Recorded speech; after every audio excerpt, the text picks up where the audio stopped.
Hello, everybody, and welcome on back to the Smite 2 Founders Series. I kicked Gormizer out of his seat and I brought Lermy alongside me. She beat up Trelly. It was awesome. And we've got more gaming to go. We've got Smoke Break versus Food Drive for Globe, and it's sure to be an exciting one.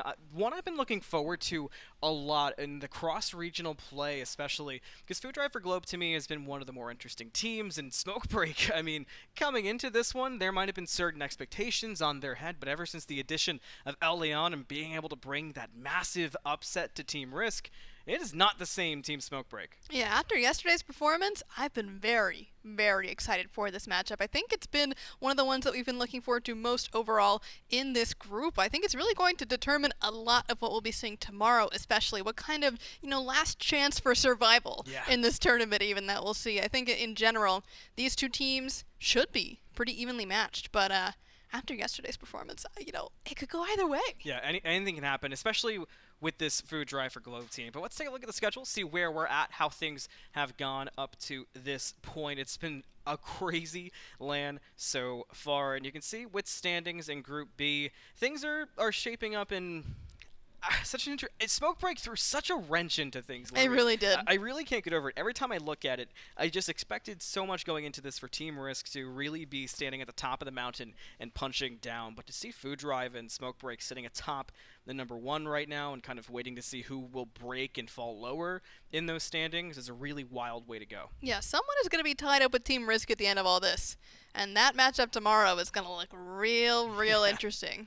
Yeah, exactly. Seeing who can get ahead in Team Risk. I mean, we saw the momentum that they've just gained from being able to play so clean and strong against Los Lille.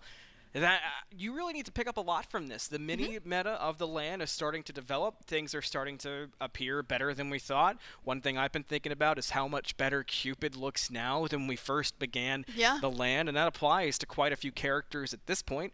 We just heard Genetics talk about what active items are doing in the kinds of ways that he didn't even anticipate you could utilize the active items that are now becoming super prevalent. So the more further we go, the more we evolve, and that's one of the most exciting parts, I think, so far about the first LAN we've had for Smite 2. Yeah, I think it's been very exciting to see people warm up to Cupid especially, but Ymir has been another selection. Even Nemesis getting a couple of nice shout-outs along the way has been very fun to see. I think a lot of that differentiation is just making these games a lot more exciting, right? And I think in general, just seeing people play all of these classic gods, but in their new Smite 2 form, is just, in general, so fun. So much fun. Of all those gods, the important thing behind a god is always the pilot, right? But we got to know the faces, who's playing with it. So let's take a look at our first roster and see what's cooking up. And of course, it is Food Drive for Globe, named after the man in the middle with a fantastic beard, a team that goes way back. Lermy, I have been casting this group of players with the kind of only change being every now and again you'd have Valo coaching and Rat Milk playing in the jungle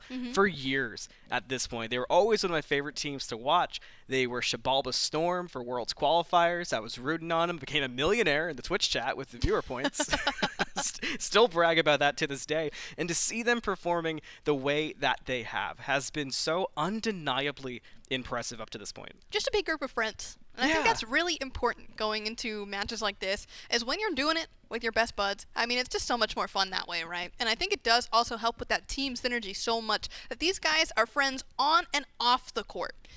They'll hang out from what I've heard and what I hear, even in Discord, just playing other games as well. And it really just helps that you get that further mutual understanding of, I know that I can trust these people to have my back when we're playing a team game like this. Exactly.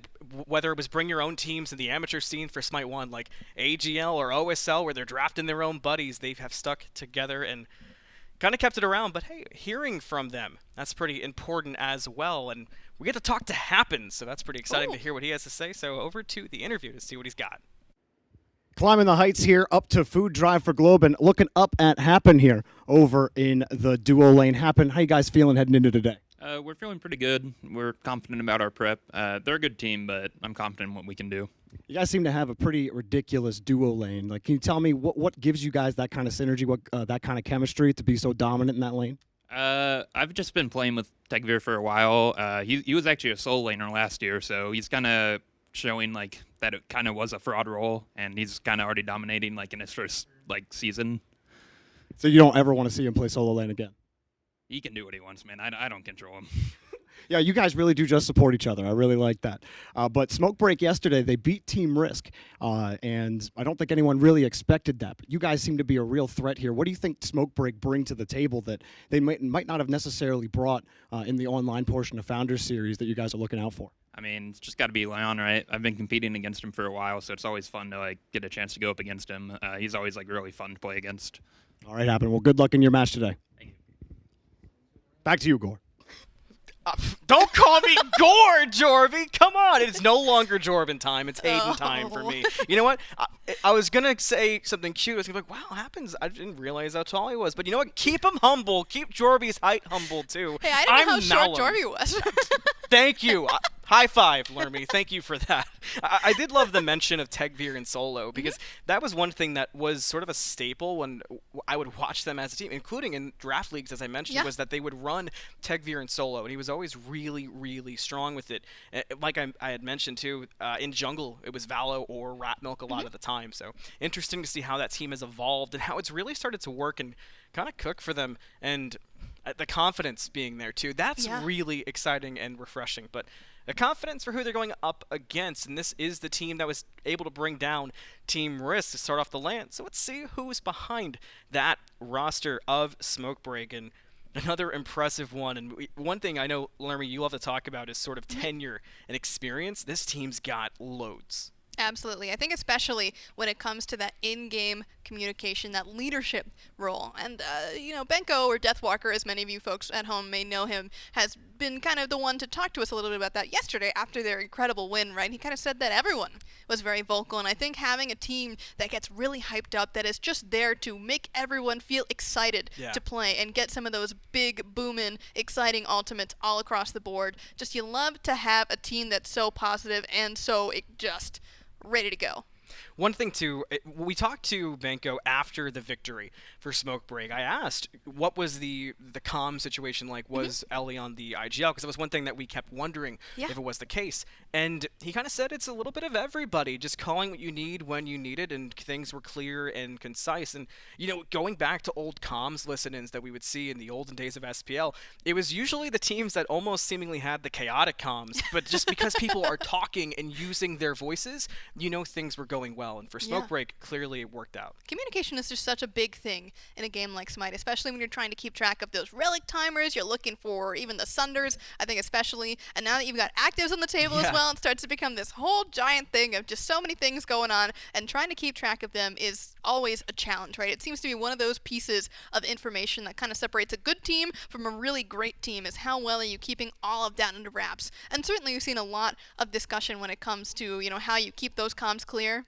And over time, we definitely see a team like this with a leader as great as they have just across the board. And really what helps a leader is a supporting cast. And one player who, kind of fallen under the radar, all things considered, for Smoke Break, but has played fantastic throughout Founder Series. That's standing by right now at Jorby. Let's talk to Echrome. Over on the other side of the farm here with Smoke Break, I'm talking to Karmic. Karmic, why are you guys the best team in this group? Yeah. Or Echrome, I'm sorry. I had it mixed up in my head. That's, I'm sorry, Echrome. My bad. Well, why are you the best team in this group? We just beat Team Risk, so we're actually the best team in the world now. That's it, pretty much. Yeah, what do you guys think you did well over Team Risk that's going to help you here against Food Drive for Globe? I think we know to play against pressure now, and these guys are playing super high pressure from dual lane. That's good for us, I think, because we're good with that. We practiced a lot against it, and we're good. When we talked to Losely yesterday, they said that the duo lane over in Food Drive for Globe was a threat. Do you think they're the biggest threat on Food Drive for Globe, or are you looking elsewhere? Yeah, probably, but we still don't mind. I think we will just play good enough to deal with. All right, well, not Karmic, Echrome, thank you so much. Good luck in your match. Thank you. Back to you, Gore. Or You tried again. I'm going to group up with Echrome, and we're going to jump Jorby in the hallway to make up for all this slander. But no, thank you, Jorby, and thanks, Echrome.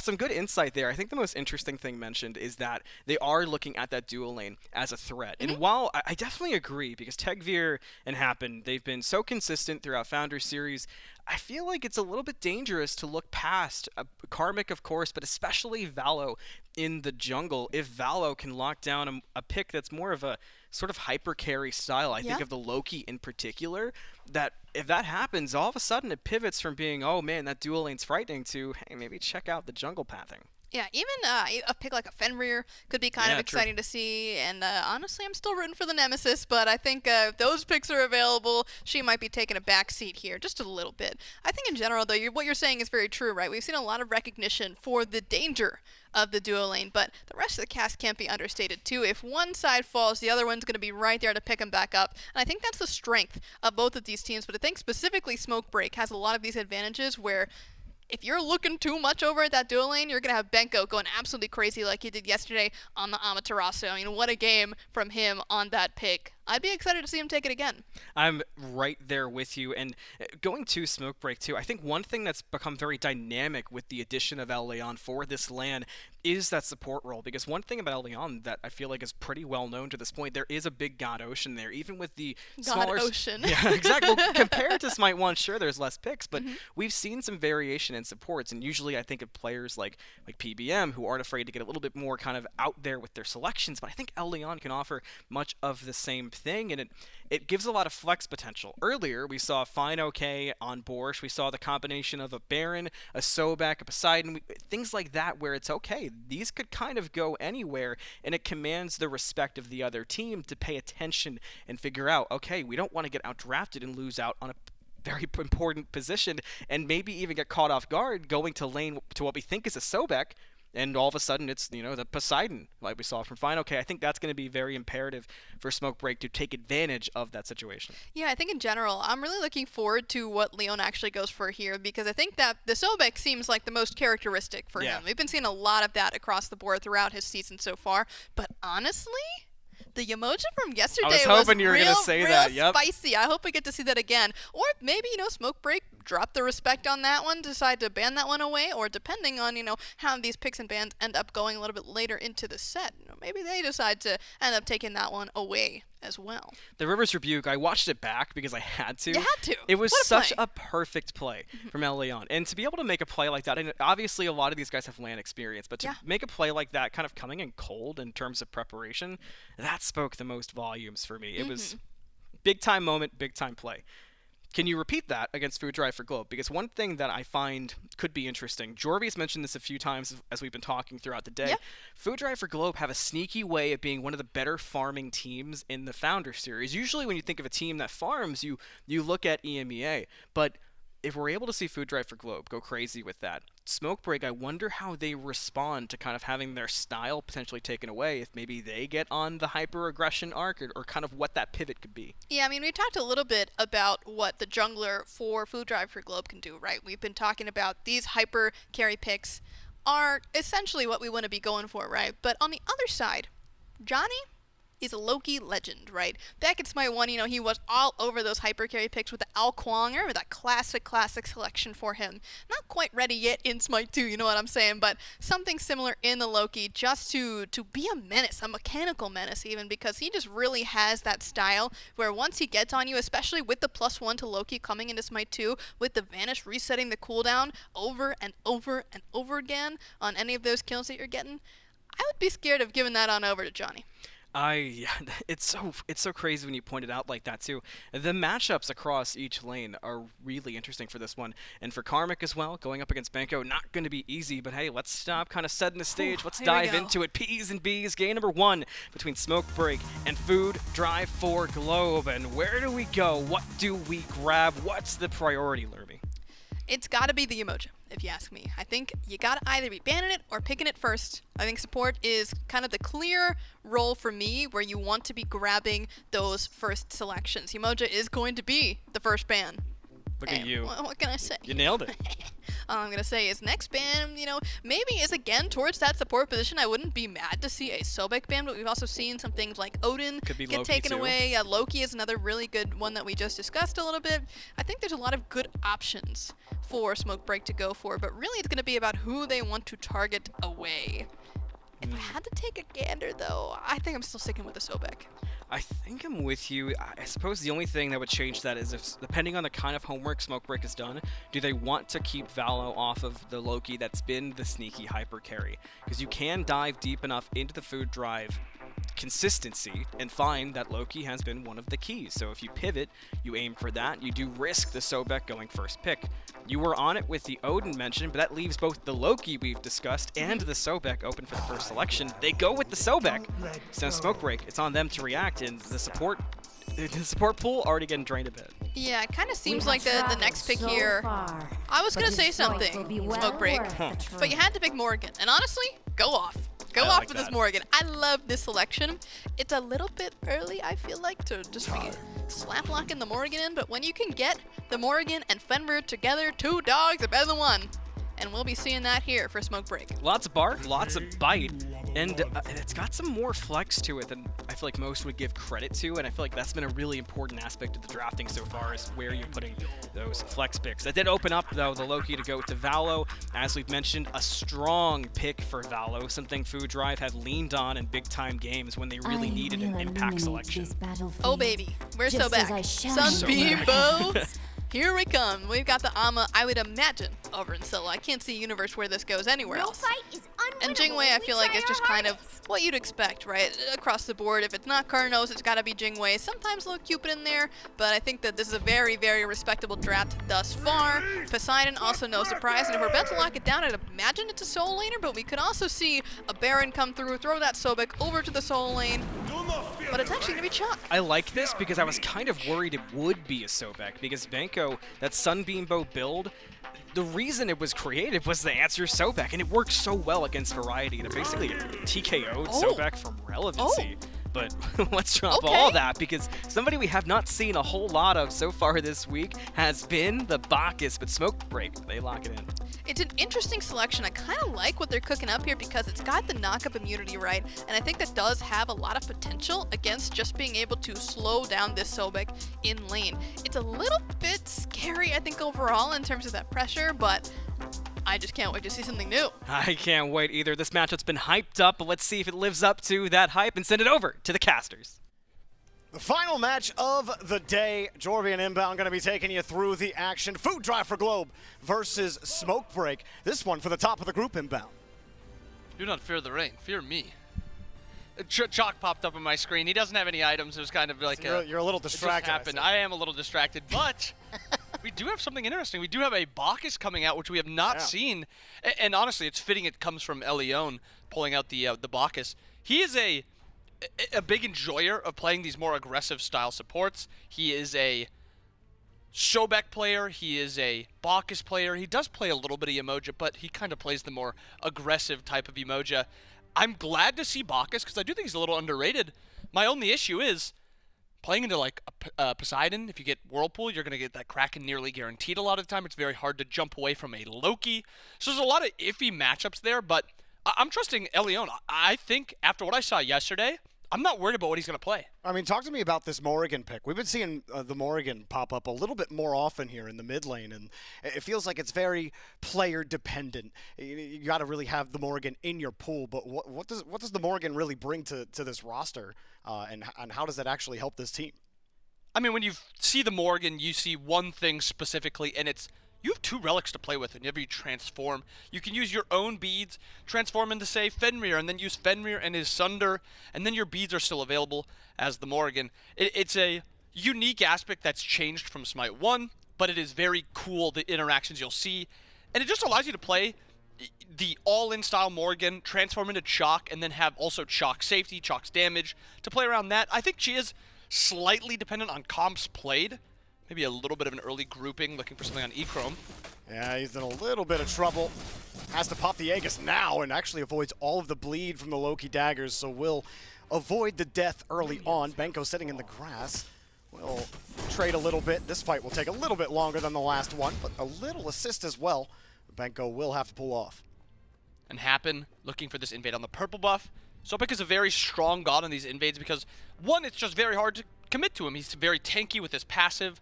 And you also see Valo on this side of the map. They're going for a 2-man invade over here. Tekvir's backing up, confirming his own. We're seeing a little split map type of play. Valo and Food Drive are taking the duo side of the map, but Elion playing this wise. Instead of going over and trying to contest the Sunder Sobek, he gets the Loki off of their speed buff because Loki has no Sunder. Good play by Elion. We don't really see supports make those heads-up plays like that. I mean, anything you could do to slow down Valo, right? I mean, Happen, though, he's in some trouble trying to get that purple buff, His which speed he buff. did get. He's Body blocks. taking a lot of shots. He can't move. Elion's just keeping him in. He gets some assist, and it looks like Happen will survive, but that was looking dangerous for a second. Yeah, and Tegvir's level 2 standing there hoping to get Happen out. If Tegvir's not level 2, not the threat that he is, surely Ecrom's going to keep running it down, take that fight. But because of that start, dual side of the map is still food drive for Globes. Val still got this farm on this side of the map. And I like seeing this early game. Teams are aware of what's happening. You know, this is our strong side. This is their strong side. We play to our strong side. Valo, a little bit behind, though, because of how Andy plays that, Elion plays that. There's going to be a while till this Loki hits level 3, but it's kind of the same thing with Elion in support. He gets plucked. He's still only level 1. He's trying to hit level 2 quick. Yeah, trying to get in the middle of it. Couldn't get the stun off. Happen will get the kill. Elion will fall down, and, well, this lane, Happen and Tegvir, they have been dominating the duo lane in every single match they've played online and on LAN. And look at how close he is to hitting level 2. He needed 1 minion there. He tries to play up to get it. It's almost like I'm playing to get, you know, Valo behind. I'm getting my jungler ahead. You just have to play so far back, but this is the strength of Sobek. The tiniest of leads, and he hits 1 pluck on you, and it's a free kill. You especially pair it with that Cernanos. A lot of damage, so much kill potential, good CC. But now that he's level 2, he does have that safety to jump away. But I wouldn't be so sure. A pluck, it's a lot of damage. It might not be a kill every time, but a pluck should mean a lot of damage done to who's ever plucked. Yeah, this will definitely be a tough bout. You do have a little look, though, from the jungler. Big See damage. Johnny takes the cold, as Happen gets body blocked out, has to pluck himself out, and, well, Ecrom will pluck him out of the arena for now. Tegvir also took a ton of damage there off that brutalized plus leap, and that's how you take control of the duo lane back. You didn't even really need Johnny to rotate over. Good work there. And that was a little disrespectful by Happen to try to make that play there. Sept's taking a lot of damage here. Valo still is here. Looks like they're going to let Sept go. A little bit of damage onto him, a little threatening. But that's the damage that Jingwei and Bacchus really bring. I mean, we haven't seen Bacchus, so just to talk about what he does, he's bringing a lot of CC. Plucking the Ecrom, he's going to be able to dash out. But Bacchus brings a lot of CC and a lot of damage. And it's surprising damage. The CC is not surprising. It is very long-lasting. You have the stun, you have the knock-up, and he does do damage when he gets that point into his 1. And you pair that with Jingwei, who, if you do get locked down for a long time, Jing's 1, it starts ticking and it gets really high in that damage department. And as you said, they didn't even need Johnny's damage to kill that tank Sobek. They're taking an aggressive approach here, though, in the jungle, as the jungle buffs are about to spawn. Speed about to be up as well. May get our first major team fight here, and barely anybody's level 5. Got the Morgan at level 5 with Sap, and it looks like Speed will go, I believe, it looked like Food Drive got it. We'll go back, they'll get that purple buff as well. So very confident push here from Food Drive. Something we have been talking about with Food Drive. Malum talked about it in the pregame. Their farm has been something that's elevated them above some of these other teams. But Smokebreaker definitely the biggest bout for them yet. You talk about them beating Team Risk. That was effectively an upset. Sure, Elion joins the team, but being able to go in, sub it, and then play at that level. Here we're in a little bit of trouble. Elion is going to take it. Happen, plucked him out, and Tegvir gets a freebie. And what a perfect CC combo there. The pluck into the cripple, into the stun. Nothing Elion can do there when he's plucked. And again, this comes back to he puts himself behind a little bit to make sure Johnny has that lead. And Johnny took that red buff. He took the back camps on the right side. He went for those invades. But so far, Johnny's really not made many plays. He tried to make that one, obviously, but they got the kill before Johnny was even needed. There is a slight issue so far with what I'm seeing, and it's, again, this Bacchus, where I trust Elion, I do. It's a risky god to pull off, because if you fall behind... Playing a little too confident against the Sobek. Yeah, if you get plucked just once, there's so much CC on the side of Food Drive for Globe. And this is before the Poseidon's even there to crack, and this is before Karmic is there with that silence on the ultimate. And this is going to carry over even into that mid game. Well, we were talking about this off stream with Globe too. He's kind of sneaky when it comes to his rotations. He always seems to be available when you least expect it. 5 minutes. Here we go, 5 minutes. They're always on it every time, and even Smokebreak have trouble actually getting it going. You do have Elion looking across, but they're not even going to get it. It's a free Gold Fury here for Food Drive for Globe. They continue to do what no one else seems to be able to contest them on. And this isn't new. Food Drive does this every single game. 5 minutes, they're going to look for it. Maybe you slow them down, they don't get it at 5. guess what? They're coming back at 6 minutes. They're coming back at 7 minutes until they do get it. And teams kind of have to have that drilled into their head. 5 minutes, we have to have eyes on gold. We have to have a ward on gold. They like playing these comps. I mean, you said we talk about this in the backstage about Globe, rotations, stuff like that. Along with rotations, he plays gods that shred Gold Fury. Tegvir playing this CERN. He also plays the Zeus. These are gods that destroy the Gold Fury, and that's what their comps are a lot of the times designed to do. But objective damage on Food Drive is great. It's the same thing on Smoke Break. They have this Amaterasu. Yes, I mean, does the Morgan have great shred? Not really, but you're going to have a crit Jingwei, so it's going to be equal damage later into the game for Smoke Break on these objectives. But through this early portion, it's going to be all Food Drive on objectives. A bit of trouble in that dual lane. That's where most of the action has been. But over here, Karmic having to contend with the Amaterasu takes a ton of damage.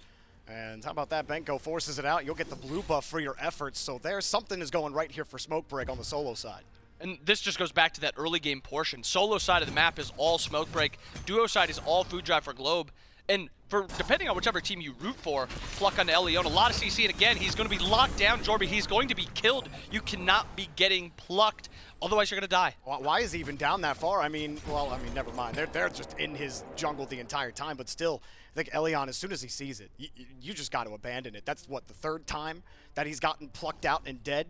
You can't afford to give any more in the duo lane to Food Drive. Like, Tegvir getting ahead that early. Naga, maybe contested here from Globe. He's looking for a way. We'll send a little tidal wave, but won't get the steal. It will go to Smoke Break.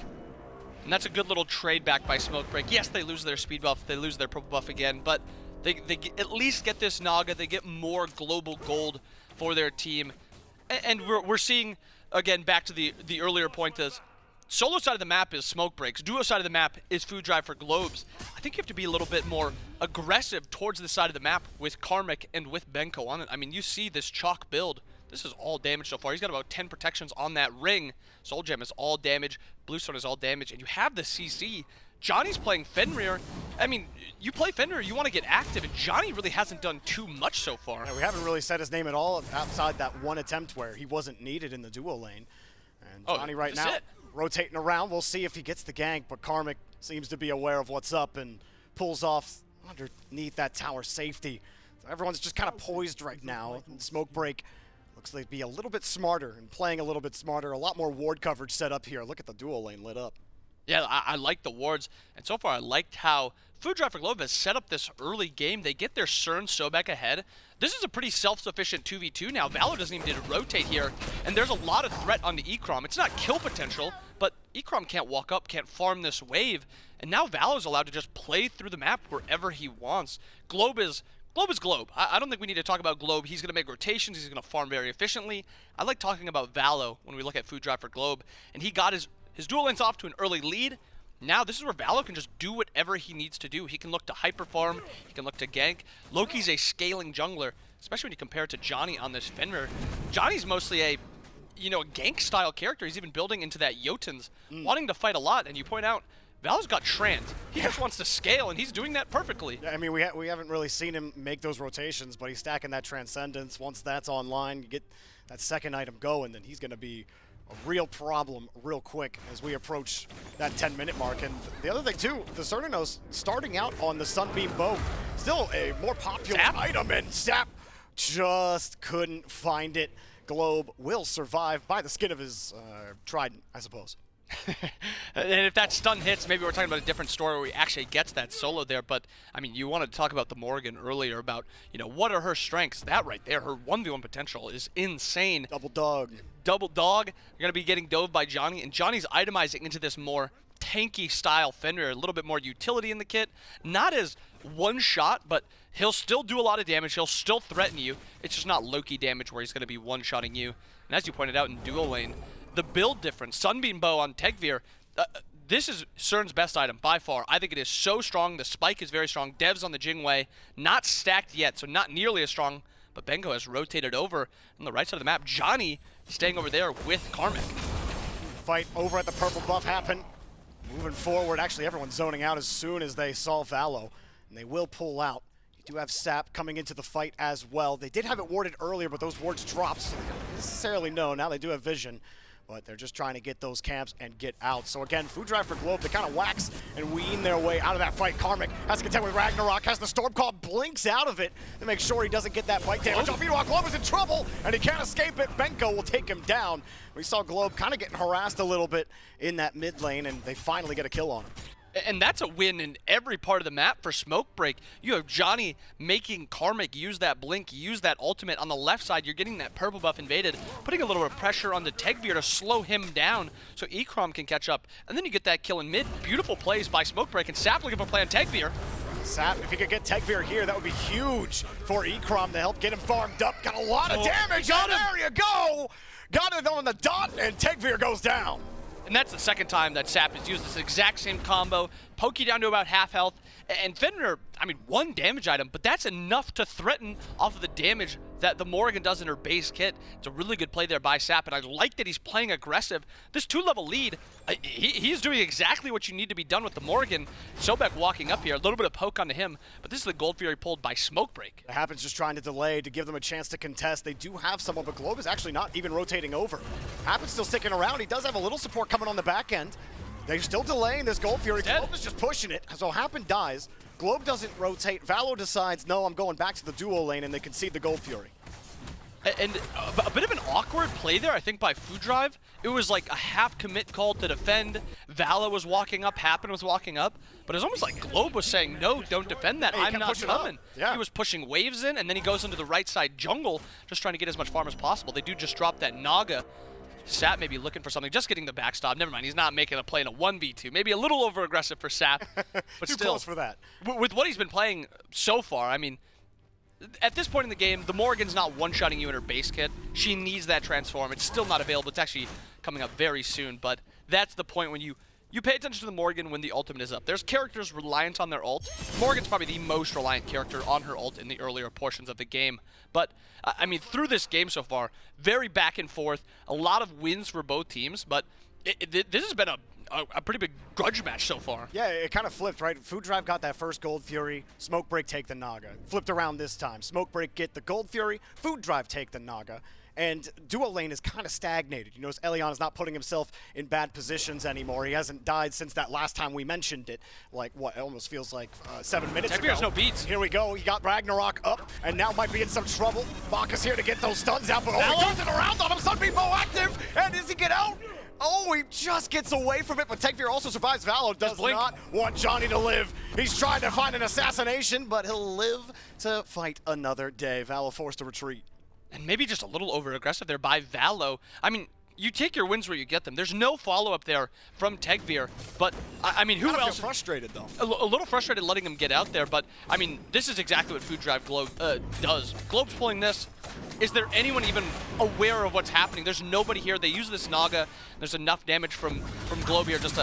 It's free. I don't know how they do this. They just find these free objectives. Yeah, every time. I think, you know, it's having your eyes on the mini-map, but it really comes down to the calls and your IGL. And as soon as you recognize, hey, there's an opportunity to make a play on the map here instead of just meandering. And I think that's something that other teams, they just don't do as fast as Food Drive for Globe do. Very solid and very efficient when it comes to it. You're pointing out on that huge lead that Happen has on Elion right now, a 3-level lead on that Sobek versus the Bacchus. And that's the most important lead that you can probably have at this point, because both of these characters want that lead, and whichever character gets that lead does their job just 10 times better than the other one. Sobek is now able to pluck almost wherever he wants, and there's not a ton of threat onto him. And Elion, I mean, if he flops in, maybe at best he gets a trade, but he is not getting a kill. He just doesn't have the damage, he doesn't have that survivability, but he does have that. The support build is complete for him. He's got the Glad Shield, he's got the Talisman of Purification. If you ask any support player, you know, what are the 2 best items you could build? It's these ones through and through. They both have these items, but he's missing out on those flat stats from just getting levels. Doesn't have those same protections that the Sobek has, and same with that health. Impressed with Smokebreak to stop the bleeding in this duo lane. We were talking about Tegveer being ahead early. He's now down a level to this Jing Wei, and Ekrom, he's got the haste and Fatalis online. Executioners is also done. This Jing Wei is going to start being a problem for Food Drive to deal with, and that is not where you want to be. You do have the shifters online early as well, as you were just alluding to next to me here with that Cernanos, that shifters Zerker shield combo being very popular on him. And I love the difference in builds with Jingwei and Cern. Cern just has so much good base damage. All he needs is a little bit survivability, and that's what you get with this build.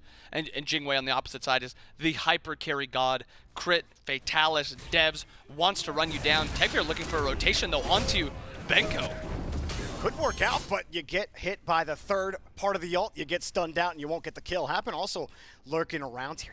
These like disjointed fights. Happen's looking for one, but his team is not really there to support him. Happen, gotta be careful here. You don't want to get caught out and get pincered out. He'll still go for the pluck here, and the fight looks to be starting here at the Pyromancer. There you go, Elion will get out of it. I don't know if they want to exactly disengage, though. Sept seems willing to fight on the Morgan. He's 2 levels up on this, or on Globe, or was 2 levels up. Globe has gotten a level back, but here's a pluck from Happen, trying to get Elion out off the table. He does. That was ridiculous, and we'll get out of it. And the Ragnarok will do absolutely nothing here for Smokebreak. And again, just to reiterate, if you are behind on Bacchus, you are not able to make that same impact on the map as you are on Sobek. Happen sees any pluck he can, he is going for it. And I think it was an interesting map play by Foodrive for Globe. Tegvir backed, walked out of base to the solo side of the map for the gank onto Benko. And that entire time, you know who covered his wave? It was Valo, who is still over there until right this second, farming waves. I mean, does he have a massive lead right now? No, but you look towards that late game, I think Valo is the most important player on the map for Foodrive for Globe on this Loki. He's their playmaker. A lot of times he's going to be cleaning up kills. And when you're playing into a comp like Smokebreaks, who have Jingwei, very safe, Alma, very safe, Fenrir, I mean, go down the list, all these gods are safe. You need to be able to clean up those kills, and I'm hoping that that's what Valo is going to be able to do the farther into the game we get. Gotta also talk about on this solo lane, the Amaterasu, it was just 2 levels up here on Karmic, and it's not exactly where you want to be with Amaterasu being able to rotate and being that many levels up. We talked about Foodrive, their ability to farm, and while the gold is the same, the XP has actually gone Smokebreak's favor. That just shows you how close it is. This Naga happened. Wants to see if he can get a steal onto it. Will start the sickening strike, and he will not get it.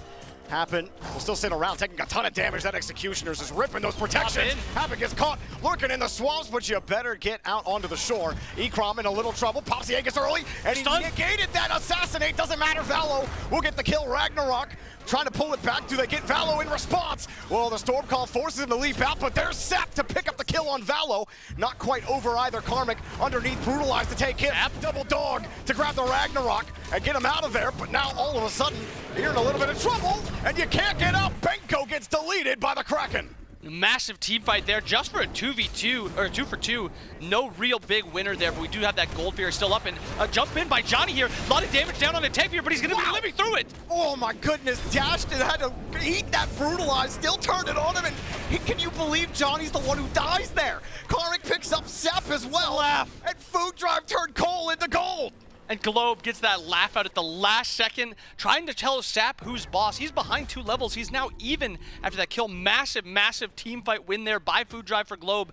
And it wasn't like the 5v5 went their way. It was a 2 for 2. But Johnny went back in. Johnny dies. Sept goes in also. Sept also dies. That was almost a big misplay there by Smokebreak, and now we have a potential Fire Giant being pulled here by Foodrive for Globe, or minimum. Yeah, no, they're going for Fire Giant. Three players are down. This is the time to do it. Sure, Ekrom is up. There is a Sunder available on Elion. He has a chance to steal it, but that will be a tough one for sure. You can belly flop, do it, but that is dropping quickly. Gets in, does he get it? No, Karmic will make sure that Elion goes to the grave. Globe picks up another Kraken kill on Elion. They get the Fire Giant buff, and now Foodrive for Globe are in the driver's seat. They are getting this Gold Fury, trading it out for that Fire and for the Pyromancer, but, I mean, you're seeing this, the fight kind of, or the game kind of evolve to the point where both these supports are really far behind. I don't really know. Foodrive for Globe, yes, they have this big lead, yes. Happens to be level 12 for like 4 minutes. It was 12 to 8. He just hit 13, just ticked over. Yeah. But Elion's 0-5 right now. I mean, level 11, he is pretty useless at this point. But I don't think Happen's any more useful. If at best, if Happen's the one that engages on the fight, most of the time he's going to be dying also. And Karmic, the reason you play Chalk is not he's the tankiest god in the game. It's not because, you know, you can just run somebody down. It's because of how low his cooldowns are the later into the game you get. You just spam your 1, your 2, your 3, and then you have the ultimate for safety. Karmic's not going to be able to walk into the Phoenix and tank it for an extended period of time. It makes this siege not difficult, but it makes it have to be a lot more calculated, especially because, I mean, look at the build for the Jingwei. 4 full items, got 2 shred items, has the Fatalis, has the shred, has the lifesteal. I mean, just at level 20, probably should have that cowl done soon. This game is by no means over. It's a very slight lead here for Food Drive for Globe, but I'm looking at the late game for Smoke Break. I really like it. Uh-oh. Well, all Ragnarok not going to catch Valo, and you're forced to leave. I don't know if you wanted to take that fight for sure. That bite could have been the end of Valo, but he narrowly avoids it.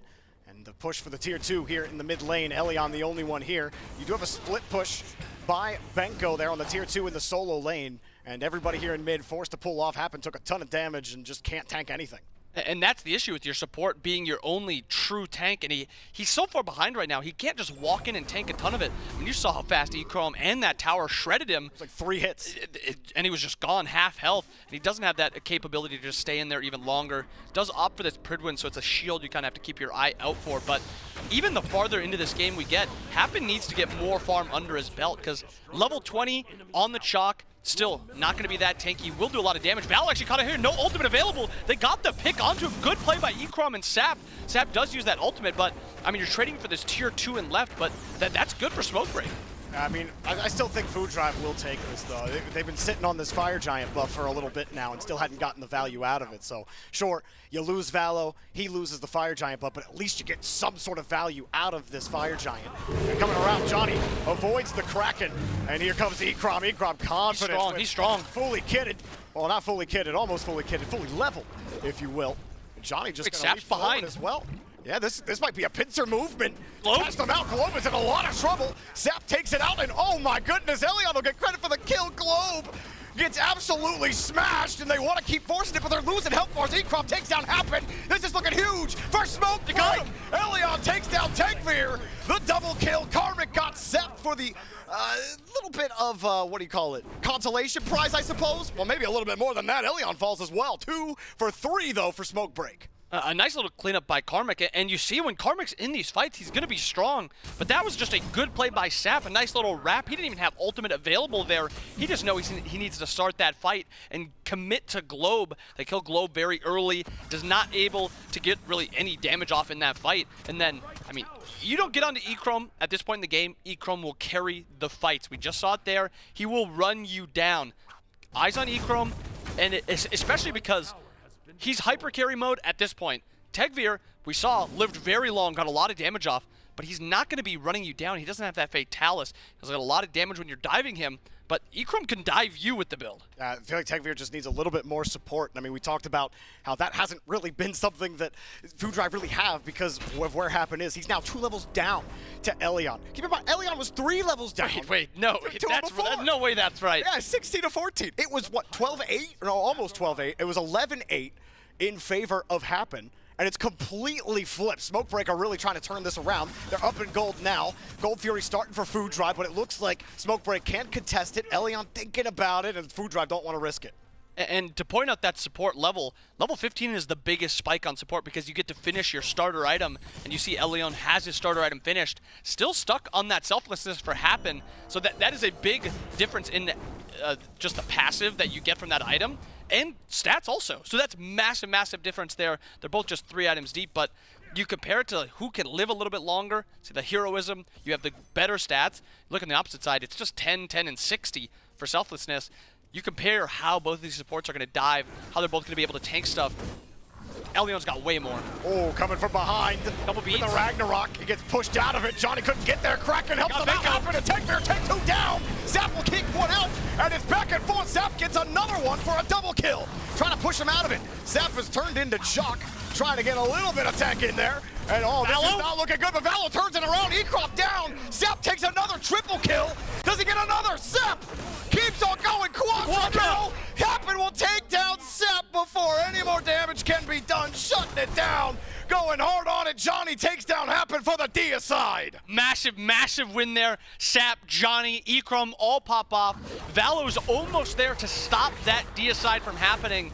The only downside here, though, you can't really do anything with this massive win you just got. I mean, you got a little item here or there, but at best, you can maybe get this tier 1 here. Fire Giant's up, but you're not threatening it as just the Fenrir. You have slight advantage, I guess, on timings on your spawns. El Leon's already alive. Benko's up in a bit, but when you look on the other side, that's just like a... If I were to decide what that was more of like a... We just team fought with them and we won, and we're still not that strong. I mean, we have another item on our Jingwei coming. Alma scales really well. Johnny, at this point, has 1 damage item. Once he gets that second one on, he becomes a little bit more threatening. And, I mean, you got to shout out Sept in that last fight. That shock transform was insane. I think Sept, the way that he was farming early on, right? He was 2 levels up earlier against Globe, and he actually went into Rod of Zahudi. At least a little earlier than you usually see it. You usually don't see that built until an item later. Already has the Obsidian Shard online as well. I mean, huge. He's doing so much at 6-3 and 6. It feels like it's a whole lot more. The fact that 4 of those kills just came is actually crazy to me, considering the effect he's had in the lobby so far. And I actually think pointing that out is really wise because you see on the opposite side, Globe does not have the Rod yet. If a fight happens now, that's a Rod diff. Well, got a Ragnarok. Valo's in a lot of trouble here. Has to ult out. And there's no way for him to get back in. The rest of his team is here on the right side of the jungle. Sept is leading the charge, feeling confident after wiping the table last time. Do they want to engage, though? Happen, I don't really think they're that scared of him. They want to get that Pyromancer down, and Happen, there's no way for him to get in there. That's a free Pyromancer for Smokebreak. When we talk about these late game fights also, there's a lot of things to analyze, but I think right now, the scariest thing for all of Food Drive for Globe is you have to play into the Morrigan, who can do stuff like this, can invis in, you don't know where she's coming from, and then just transform into the chalk. I mean, even though you don't get this all in, actually, it's breaking out. Now the Storm called, gets a bit of a silence. The support's not there. Karmic has to get out, and now finally the support comes through. Tegvir gets a lot of damage out. Happen barely survives. Ekrop comes around, Happen in trouble, and the Gator goes down. Tegvir forced to dash out, and the Fire Giant, Smokebreak are posturing up for it. This one looks like it's all theirs. Necrom going to be shredding this. And again, if you walk back up, Sap's going to go invis and kill you. You have to be very careful. It's really just on Valo now. See if Valo can get it. Invis is down. Sees it. Oh, yeah, that's going to be a real tough one to try to tick down. Johnny is credited with the Fire Giant kill, and now they're going to race down Valo. Brutalized, absolutely annihilated. Valo is not having fun. And that is a bad death to be had because now everyone is dead. I mean, 3 are only alive for the next 15 seconds. You really don't have much, and Valor's the only other. Karmic's getting ulted actually here too. Not really trading much, just getting that talisman. Okay, go mid, guys. Go mid. Go get these towers, these Phoenixes. What are we doing playing around with Karmic? Fight, kill, murder. More blood for the Blood God. They do get that tower for you inbound. And they're going straight for the Phoenix. How about Smokebreak staying in this early on? Really looked like Food Drive were going to take control of another game, another lobby, but Smokebreak had an answer and had a response, not just elsewhere on the map, but also totally stopped the bleeding in the duo lane early on, and then they took control here inbound. Yeah, I actually don't like how Smokebreak even plays this, really. You have this lead right now with Valor still being dead, doesn't have that the jungle, the actual dive onto your comp, and you play this a little bit more aggressively here. That's a pretty free Phoenix there. You have the wave eventually coming up, but they opt to just play this a lot safer. They opt to back up, get the Ancient Fury, which is maybe the prize that they wanted. We talk about it all the time. Ancient Fury nerfed from the original release of Ancient Fury. It is no longer absolutely broken. It was pretty nasty. It was very, very strong. Little caution there for Sept. Just had to make sure I wasn't even worried. I wanted to see if there was maybe an all-in there by Tegvir dashing in or something, because he does have that Fatalis now also. So the same way that Echrome cannot carry the fights. Also, curious, a lot of the times you see Jingwei builds, the last 2 items, crit. Maybe because of how crit is viewed in the meta, Deathbringer's a fine item, but outside of Deathbringer, a lot of crit items are not deemed very strong. So instead, he goes for this kin size, and he goes for the Braggies. It's going to be really good shred on tanks. I mean, Braggies it's just flat bonus damage, and then kins, percent max health damage. It's going to make killing Karmic, killing Happen very easy. It's just not that same, I can kill anyone who comes into front of me, because Valor probably has more burst than he even does right now. I mean, you said it yourself, right? You do have Karmic in a solid spot now, but Happen hasn't been much of a tank. And your only real threat as far as a front line is Karmic. And even then, he's only been a lane of retreat for Food Drive for Globe, where it looked like they'd be able to use him to initiate. There's really been no fight where they could initiate, because they go in and all of a sudden they run into Sept, who also just can create himself into front line. And then Jing or Ikram, we've talked about it time and again, it doesn't really seem to matter. If you hit your left clicks, seems like he's going to win that fight. Now they're splitting duties here in between the mid Phoenix and the left Phoenix. Lurking in the swamp. Got middle out Phoenix pretty early there. And the Phoenix goes down, smoke break, starting to really feel like this is going to be too tough to crawl back from for Food Drive. They're hoping that smoke break make a mistake here, but they're just not getting one. And with HC Fury being on this tower, you can kind of just backdoor this very easily. They have a little bit more time, 48 seconds on this Fire Giant. The opportunity to look for another siege. Looks like they're going to be playing this one a little bit more safer. Back up, get that Pyromancer. And when we look at this next Fire Giant dance, next time you look to pull this Fire Giant, one of the best things about Amaterasu when it comes to these Fire Giants is, yes, the shred, but she also has that capability to just perma-tank the Fire Giant also. She can stand switch, then heal a little bit, stand switch, get that shield, and she can almost always never really be threatened by it. Combine that with the Death's Embrace, there's no worry about taking damage on that Fire Giant. And, I mean, seeing this gold difference on the graph, the thing that stuck out to me, Sept and Globe's build. Sept is fully kitted out. 7 items, got that starter finished also. You look on the other side, Globe, 4 items in his starter. He still doesn't even have that rod finished. He went for that Ob Shard. It's a massive difference. Sept's a playmaker, Ikram's a playmaker. Both almost finished, actually both finished with their builds completely opposite side. I mean, Tegvir's only 5 items too, so, I mean, you compare the backliners' builds at this point, I'd be very surprised if Food Drive looked to take a fight. I say, Sept's getting close to an elixir here soon. Yeah, 2200 over there. It's just crazy. To me, the first 5 minutes of this game, like what, Elion went 0-3 in the first 5 minutes. Duo looked like it was Tegvir happen all again, and I mean, Smoke Break just, they kind of threw their heads down, they got to work, and they just hard farmed it. Yeah, and it's crazy seeing this as a 15,000 gold lead with this kills being so close. Right. It's just a few objectives here, a few objectives there, and honestly, I guess towers wiped off the map is maybe a big difference for Smoke Break, but it really doesn't feel like a massive gold lead for Smoke Break. The next fight may well decide the game. With 2 Phoenixes down, well, 1 Phoenix went back up. What happened? Getting out of the way. He's shredded. You might as well just be a mage at this point. The Gator is not his swamp. It's Smoke Break's swamp. He's barely gets out of it. Karmic comes from behind and takes down the 2 damage dealers are gone on Smoke Break. All of a sudden, it's a question mark. Food Drive for Globe aren't quite starved just yet. Elion trying to get away from it as they're going to take him down. Karmic slows him, kills him, and puts him in the dirt. The Fire Giant is Food Drive's to take. Jorby, what is happening? What is happening? How does that fight break out like that? And how do you get wiped that hard? They don't even go. I don't even know what happened to Ikram. Ikram just, or no, to Sept. I saw what happened to Ikram, but Sept just died out of nowhere. And Sept was the one I was going to say keep your eyes on this fight, but you couldn't even see him. He was gone just like that. Yeah. And that's huge. I mean, at this stage in the fight, every team fight where 3 get wiped, that's almost all of your towers that are going down here. Surely this middle Phoenix will, and they might even think about no wave trying to contest it. But yeah, no wave will make it. They're going for the end. The tank This is an end call. This is an end call. Well, Johnny's here. They'll try to get it quickly. 9 seconds. Food Drive sniff this win away from Smoke Break. Johnny trying to get those damage dealers out. Titan health starts going down. Corner health down. It's rolling quickly. Soon, Food Drive for Globe. Do they steal it? Yes, they do. Oh my goodness. What a first game for Food Drive for Globe. Coming back from the brink. Just an unreal last team fight by Food Drive for Globe. Again, how does that even happen? What happens to Sept? Ikram gets completely outplayed by Karmic on that dive.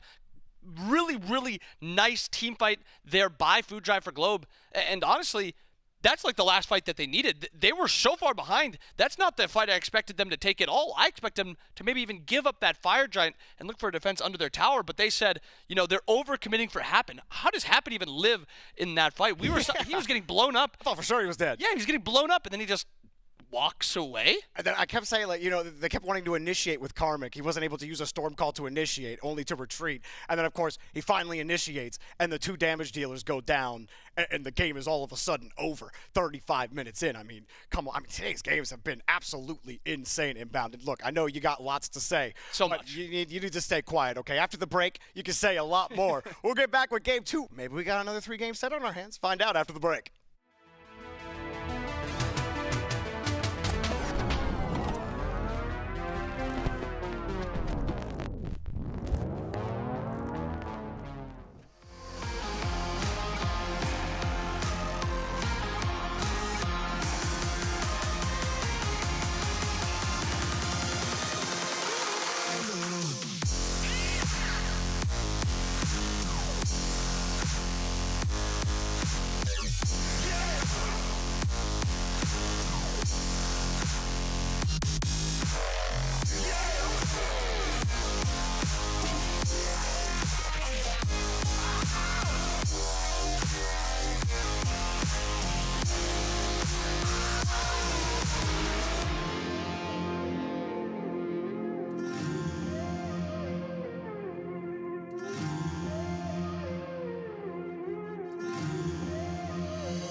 Hello, welcome back in, everybody. That intro has stayed sick throughout the entirety of the Founders Series, and these sets stay exciting. An incredible game number 1 between Smokebreak and Food Drive for Globe. And there's been incredible games throughout the Founders Series, these two teams included, and where, you wonder, might you check out some of those games and catch up as we continue the Knockout LAN? Well, I've got just the place for you. It is Smite VOD. So make sure you head on to youtube.com/SmiteVOD and check it out. Today, go back, see some of the great sets that we've had. There was pentakills, we've had some base races, we've had shocking upsets, including teams that didn't make it to this LAN going home most recently. So check it out today and relive a little bit. Plus, you can always get even more nostalgic than that. I know I do all the time. But, you know, talking nostalgia, that game 1 brought me a lot of it, Lermy. Not just because of the names that we're seeing, but the style of play. It had the macro that we love to see, the actual objective play, you know, balancing around the map.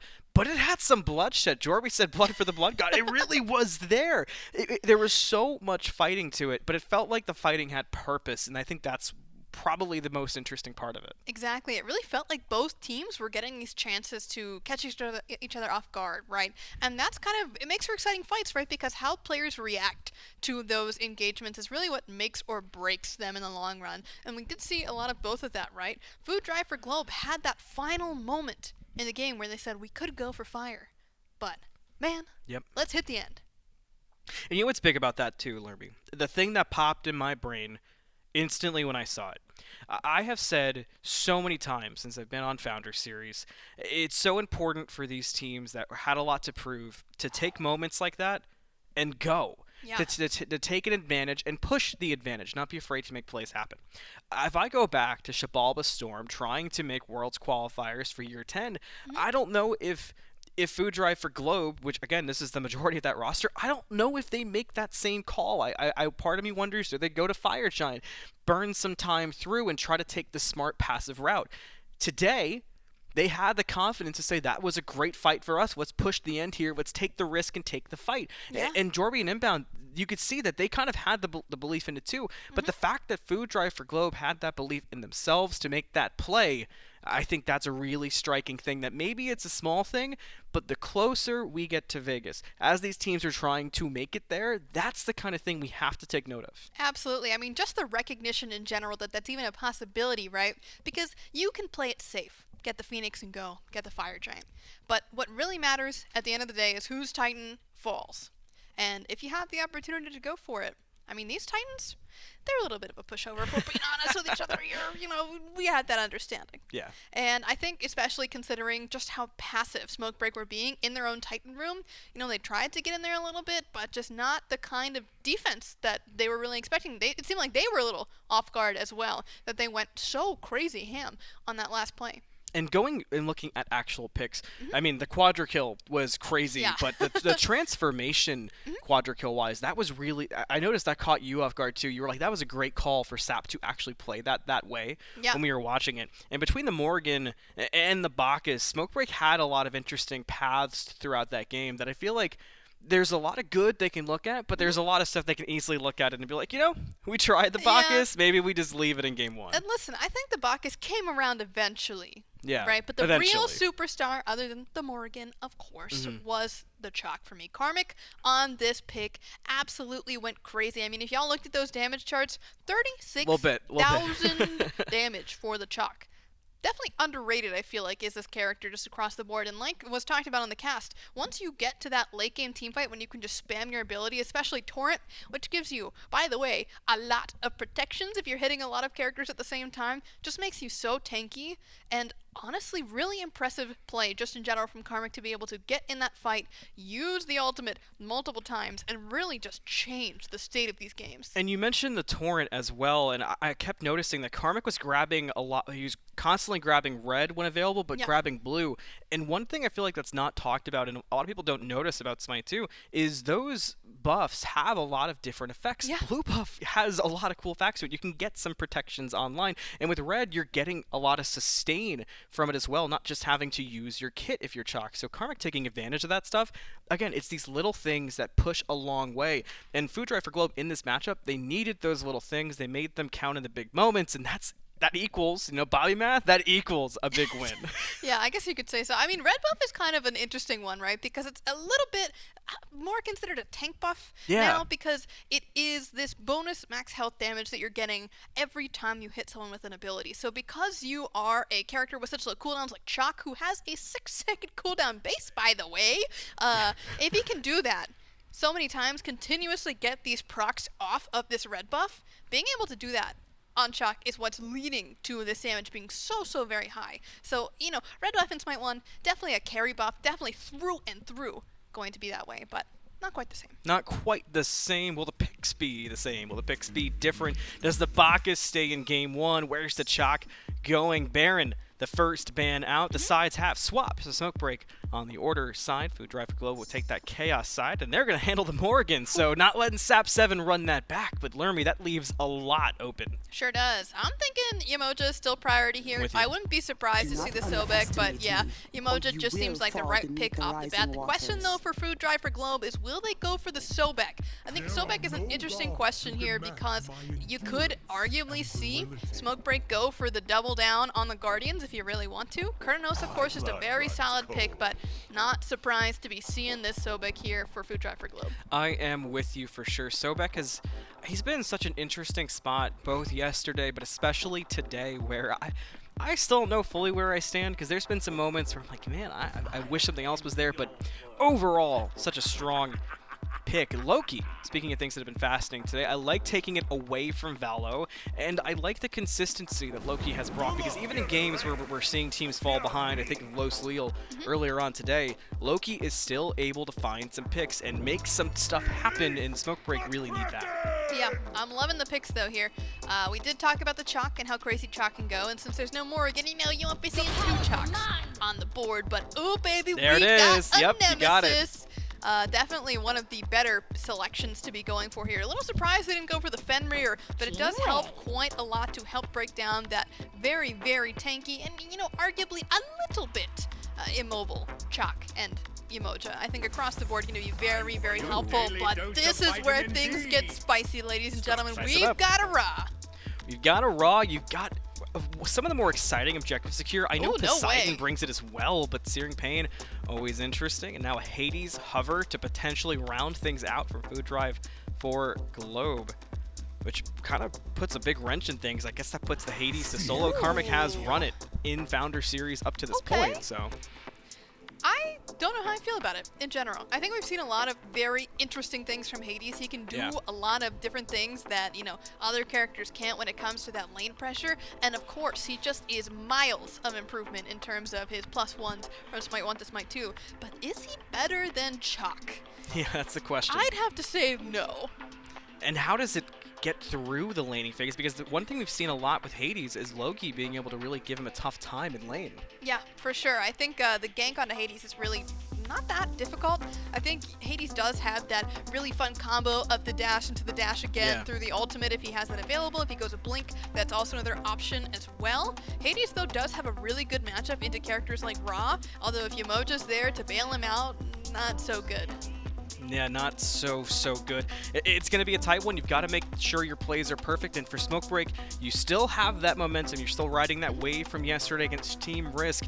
You just got to capture it again. And for Food Drive for Globe, what a chance to truly establish yourselves and say you are the exact team that people were wondering if you were coming into this. And what a way to fully prove yourselves and kind of lock things in. And I think for Food Drive for Globe, that extra bit of inspiration, that really could be the key. But that's it for us in the desk, which means, hey, it's Jorban time. Over to the casters.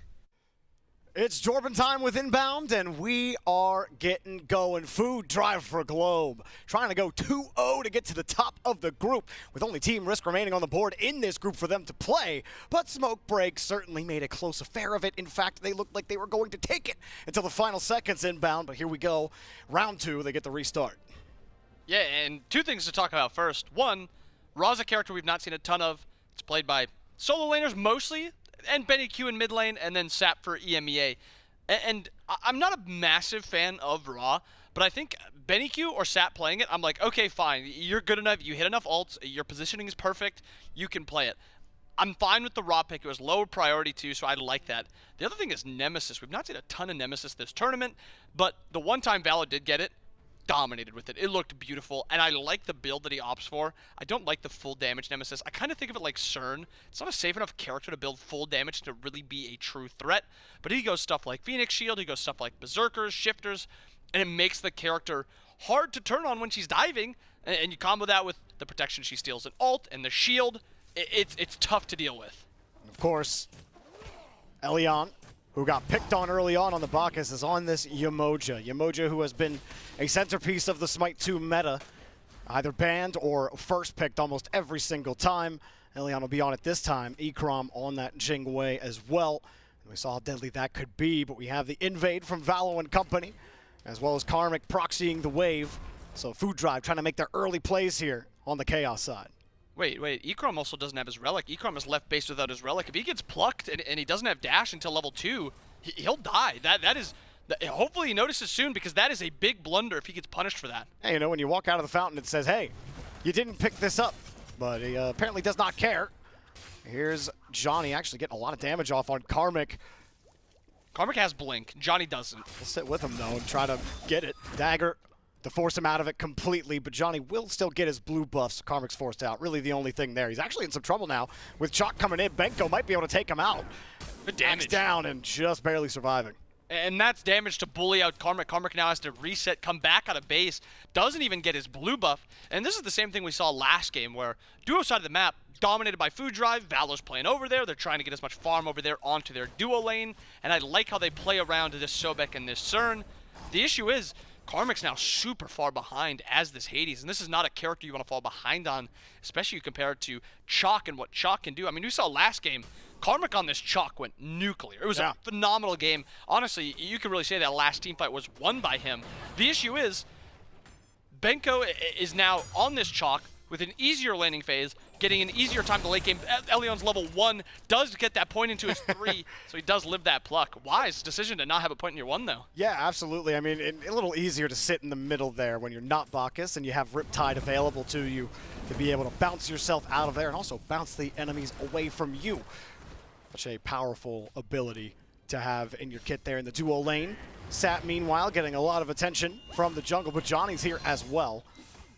Sitting in the grass, and they're not going to fight it. Valo will go look for the, go and invade on the jungle, but going to meet a little bit of action. They caught him here. Sept right there. Shield's going to help prevent a lot of that damage, even reflect some of that bleed back, so you don't really catch anything there on Valo.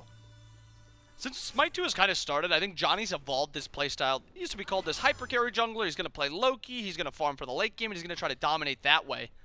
Johnny's played a lot of Fenrir and a lot of more team-oriented characters. He goes back to the Loki this game. That's a scary thought to know. Johnny, the original like hyper carry player, is now back in that. So you always have that late game threat of Johnny on this Loki, and then you also have Ikram back on the Jingwei, which I really did like last game. Thought it was a great game by him. The issue was, you know, they lost that last fight. He died. Sept died also. Pluck and Elion. There's too much CC. He can't keep getting plucked. Oh, he riptided the enemies with him. Yeah, you're going to die to that one. Happen. We'll get the kill. First blood will go to Food Drive for Globe. This is exactly what happened in the first game. We know we got a long one coming for sure. And someone who I actually want to highlight inbound is Globe. Globe didn't have the same effect that we've seen him have in the group stage so far here in the knockout stage. And we were talking about his ability to rotate, melt objectives on Poseidon, but he didn't have that same effect once we got to that midpoint. Yeah, I think that's a great thing to point out. And I think it comes down to Sept on that Morgan. Made life impossible for Globe. Globe got soloed by it. Nice steal there by Valo, getting that and getting out. Sunder was used by Elion. Also maybe an invade onto this purple buff also.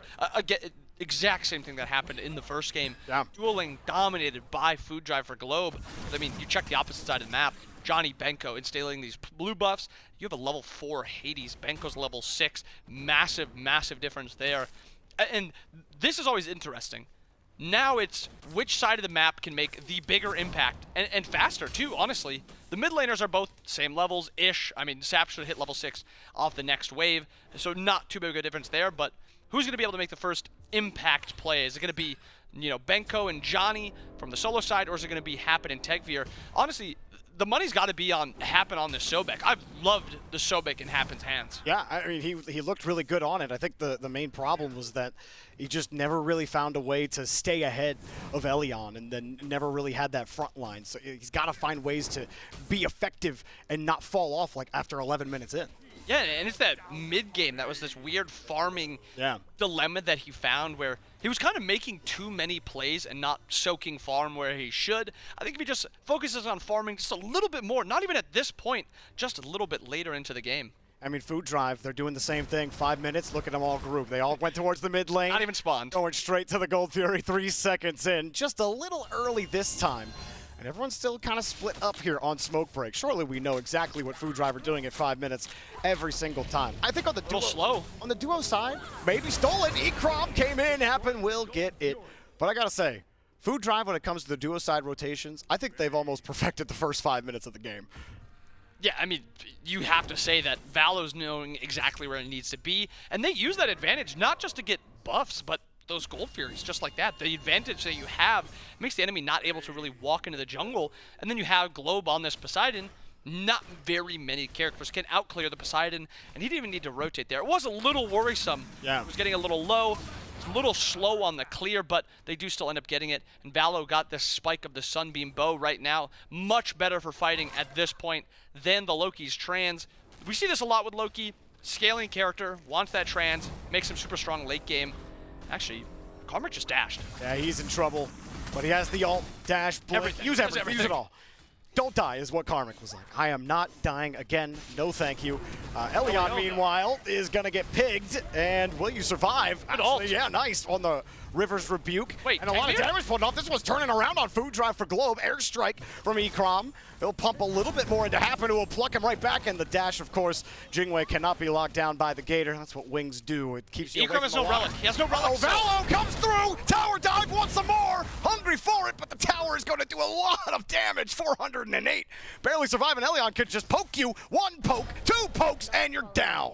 And a wise play with the Sunder there, not walking into the brush because he knows Valo is there. But Jorby, who doesn't have his relic still? Ekrom does not have his relic. No Aegis to live, no Shell to live. Well, why? What's going on? He doesn't have it. It doesn't re-pop up. So he's just missing an entire relic here. This is a big, big blunder. And the only thing you have to survive, really, your dash is only going to survive the pluck. But it's not going to help you pretty much anywhere else. As soon as you use that, you're exposed. And we always talk about with Jingwei, one of her greatest strengths is her mobility. And when you actually hamper that by not having the relic, well, that's just making your life that much harder for sure. 100%. Like, I don't know how else to say this other than you're 100% right. This character is supposed to be the safe character. He does not have his relic. This is a threatening Sobek at this point because he doesn't have a relic. That's an issue. And you're doing this against one of the better duo lanes in Tegveer and Happen. Not what you want. And you know how nasty Tegveer can be on that Cernanos. Do you think they notice it? Like the enemy team? Do you think Happen, Tegveer are like, this guy doesn't have his I'll be honest, it fades into the background for me. And like, you had pointed out twice that I forgot that, oh yeah, he didn't pick it up. Like, I noted it the first time, and then I'm like, oh yeah, he obviously still does not have it. But, I mean, we'll see if it ends up being a difference maker. It absolutely could. I mean, we talk about this game coming down to the wire in the last game. A relic could absolutely be the difference. He's one of your main damage dealers. And you compare it to like Nemesis on this dive. Nemesis a threatening character if you don't have Aegis, maybe if you have that beads, but I mean, Nemesis doesn't care if you have beads because she doesn't have much CC, but if you have no Aegis, Nem is a massive, massive threat.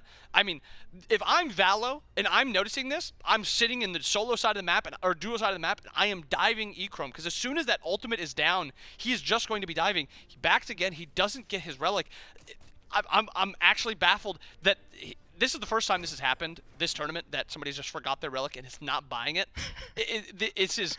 I've never seen it. So bad. It's so bad. I don't like what's even going on there. Like, it's hard to say, but either way, Food Drive for Globe, they'll absolutely be like, you know what, man, you don't need it. You're right. You don't need that relic. It's still gonna be it still feels like it's gonna be so close. You do have the solo side here. Chalk is in the hands of Smoke Break. We know the effect Chalk can have in that late game. Karmic has been bullied in this lane. It seems Johnny knows it too. He's really trying to help win this lane early and often and try to get Chalk fed. If you can get Chalk fed and you can get him rotating early and being a front line, if Benko can start moving around the map early on, that can really help make up for what's going on here in the duo lane. And again, Gold Fury respawn. You know who's there? He's soloing it at this point. Valo is on the Gold Fury. His team is not rotating. Surely, he has the Naga. How do they just keep getting away with this? I honestly don't know, but you know what's funny is like they only got one Gold Fury the last game with the one at 5 minutes, and then Smoke Break took the next 2. But this is going a lot differently already in the first 10 minutes than it did last time. Not a huge gold lead for Food Drive for Globe. Absolutely could make one mistake and flip things around. But again, I'm kind of looking at Benko. He might be the one that has to turn this around for Smoke Break. I mean, Benko's one, Sept is the other. I think the best thing about Raw is that playmaking with the ultimate. One ultimate late game, hitting the Poseidon, hitting the Cernanos. I mean, even hitting Valo if Valo doesn't build into that tankier style Nemesis and isn't aware of the ultimate coming. There is one-shot potential with Raw. Benko gets plucked out as they'll steal the blue buff away. And Benko's forced to get away. So Karmic gets a little bit of help as Benko fails on the steal. I mean, we talk about Sept, and this is 2 games in a row now. We've watched Sept out-level and out-farm Globe. And I did not think there was a death coming there, but that got a little closer than I expected. Karmic, Hades can be real sneaky with that combo. And that poly spike right there. There's just so many weaves that you have with it. It's a lot of surprising damage where a lot of the times you think Hades damage comes from the wave. Once he finishes this poly, it's just the ability to spam once an ability's up and then hit that auto attack. There's a lot of damage, and going into that Divine Rune also. I mean, Karmic is itemizing for that 1v1, which I think is wise. I think being able to threaten Benko, not allow him to just free farm into the late game, I think is what you need, especially because the later into this game this goes, Hades, great late game character, especially with that full damage build, a lot of threat. There's just not that same level of safety and threat that the Chalk has. There's just a different level of it. The ultimate with the mitigation, you have easier to apply CC with the ultimate, and I think you're just more threatening because you are a safer character. Happen wants this. He'll force the beads out on Sap and actually do a ton of damage. Happen will be limited in what he can do. They'll be forced out of it. Someone who I don't think had as much success on Loki than you might have expected last game was Valo, but on this Nemesis has been a lot more of an effect. Had those ganks and everything. He's got the kin size online now, alongside that Sunbeam bow. I think it's funny because we didn't really see, I don't think teams or players were really favoring Nemesis until like yesterday. And all of a sudden, Nemesis starts getting picked. She wins one game, and all of a sudden people are like, wait, Nemesis might be pretty good. I think Valo is also doing a great job moving around the map, creating good pressure with Nemesis. Yeah, and Trelly talked about it on the desk, I think earlier today, where he said part of the strength of Nemesis is she has a good matchup into Loki. Loki's considered the best jungler in the game. Having a good matchup into the best jungler is always a positive. Cracking onto Elion, not much damage. Got the River's Rebuke, but yeah, there's no way you were going to escape Valo there. So Elion down. Naga looks like it'll go to Food Drive. This is good. I mean, Food Drive really starting to take control of this. There's not as many wins as there was last time. Food Drive do also collect that Naga, despite Sap throwing the beam down, was not able to get the raw snipe on it, and they get forced out of lane. And this isn't a massive lead so far by Food Drive for Globe, but I like the spot that they're in right now. Maybe a little over-aggressive here by Karmic. Does it the dash off, and the ultimate by Johnny. Ran into everybody, had to blink, had to dash, and wow, Hades, you got so much movement, you'll be able to get out of there. But Valo also takes down a tower, and well, Food Drive for Globe, they're really trying to push the advantage here. Don't let Smoke Break come back up for air, because that's what they kept on doing. They kept finding a way to tread water, but it seems like they're able to keep their head underneath the surface. And you know what my eyes are on right now? Gold Fury up in 15 seconds. It's almost like Elion is locked in, like, guys, we cannot give up another Gold Fury. 10 seconds spawns on it, and he's standing here before it even spawns, making sure nobody pulls it. And Jorby, I got to say it one more time. Yeah. No Relic still on Echrome. He has not noticed. The later this game goes, the more important that Relic is. You want to be able to live that dive. If a fight happens, I mean, I take it back. Smoke Break is on this earlier than even Food Drive. I mean, happened at backed, and there's Globe, but nobody's going to get there. Ecrom will get that little nameplate for the Gold Fury. So there you go. That's exactly what Smoke Break needed. You do start stopping the bleeding. You're able to push your head back above the water, breathe a little bit. But Valo will take the Pyromancer as a consolation prize. Okay, I gotta say it. The macro play and the ability to go to these objectives, Valor's locked in. He realizes, okay, they've got a few on the Gold Fury side of the map. We know exactly where Benko is. We can play for this, and I can just solo it. I keep picking up the Naga, and I have this Sunbeam bow. I can threaten this by myself. It's very just smart, and the entire team play around it is usually just, like, they're on top of every objective spawning, when they can do them, like who needs to be on it. I really like how they've played the map so far. I think if they can, you know, slow down Benko's lead in solo lane, I think we're talking about a dominant game by Foodrive for Globe, but Benko's running wild over there. He's free farmed this game up. There's been no pressure onto him really at all, and he's scaling to the late game. They were even taking a look at him, but Johnny was in the area as well. Happen had rotated over to the solo lane, and you could see everyone was kind of looking that way. But with Johnny there, Happen was alone for a little bit. Didn't actually pull across. Meanwhile, Karmic trying to help against Ekron, but he's taking a lot of damage. Forced to use a chalice and will alt-dash out. I don't know if that matters. He's used all of his mobility. He's in trouble now. Assassinate coming through. Has the decoy. Does a lot of damage. Does he survive? Oh, he's going to turn around. Silence. Get no fear. Get away. Karmic. I don't even think it matters. With the slow immunity, he's moving. He's grooving. He's killing. Johnny's got him. And Smokebreaker finding their way in. But wait, fire's going down. What in the world? Valo's like, I do not care. I am an objective merchant. I will take FG. Do what you want. Happens like, please follow me in the swamp. Follow the lights. Please follow the lights. Thank you. We got FG. Happens happy to die. He might not even do it. He dashed right into the porter. And there you go. Got the axe. Sap will get credit for the kill. But still, this is a win for Foodrive for Globe inbound. Yeah, I mean, 3 Fire Giants on Valo, Globe, and Tegvir. That's who you want it on. And Happens doing exactly what he needs to do there. There is nobody walking up to that Fire Giant. They're all chasing the Croc, trying to kill him because they think he's out of position. In reality, it was all a bait. Fire Giant was free, and that's the damage that you see Tegvir, Globe, and Valo have on these objectives. But his objective shred is insane. I mean, I can't. Crazy, it's crazy. But like, it's again, objective awareness on top of it. As soon as they get the Naga buff, what do? Go prioritize an objective. That's it. That's all you got to do. I don't think we've seen teams really prioritize it like that. Like, they get Naga, go back to lane, let's wait for a team fight, Maybe and then go for an objective. Yeah, but Valo's like, wait, I can actually just solo everything because there's 2 of these. And they even nerfed the Naga minions, and there's still enough for Valo to solo these objectives. And with that Sunbeam bow, it's just enough to get his damage into that threatening spot where he's not sitting around it. And as we're talking about Naga, it spawns again. And Jorby, guess who's there? Guess who's picking it up? And guess who's sprinting to the next objective? I mean, I guess there's no objective up. He'll settle for a tower. You know, I know the feeling where every time you hear that little war horn that an objective has fallen and your team is just all in lane, and it's just like every 2 minutes it's burn, and it's not your team. It's like that's gotta feel so demoralizing, so exhausting. Tier 2 just falls almost for free. They're gonna pull off and not risk it too much. Smoke break, they're not too far down. One fight could again swing things back into their favor. It happened last time. It helped extend this game to that 30-plus minute mark. But everyone pulls off. Foodrive know what's at stake here. Happen will pluck one. Benko, Storm called to go through. Hopes to get some help. Blinks out of the Kraken and avoids all that damage. Gonna go right through on the axe to get it through. The snipe not gonna find the mark. Just misses on the edge. I mean, I was praising Sap's Raw. So far, we've not seen the value of the ultimates. He's missed a couple to try to steal objectives. He misses that ult there. But again, all it takes is one ult later into the game, and you have a cleanup fight. Johnny forces the ult out. Karmic forces it out. A little bit of a chase down here, but you have Fire Giant sustain on a little bit of your team. Maybe you can kite this out a little bit. They're in a bit of trouble, though. Forced to pop the egg as the Ekrom damage can be real. How is Foodrive for Globe losing? Why are they pushing? Yeah, why are they getting pushed back? I think they're playing a little scared. Karmic in a 1v1 on the other side as well. We'll keep tabs on that in the map.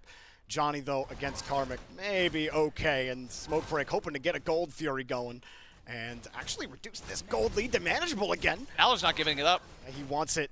Gotta wait for the right timing. It is a 1v3. Does he have any support coming his way? You see Benko trying to hold out the rest of them. He baited the rest of them out, but that Gold Fury's not down. It got reset, and so Valo's presence is enough. They do sack one, and Foodrive for Globe will take it away from them.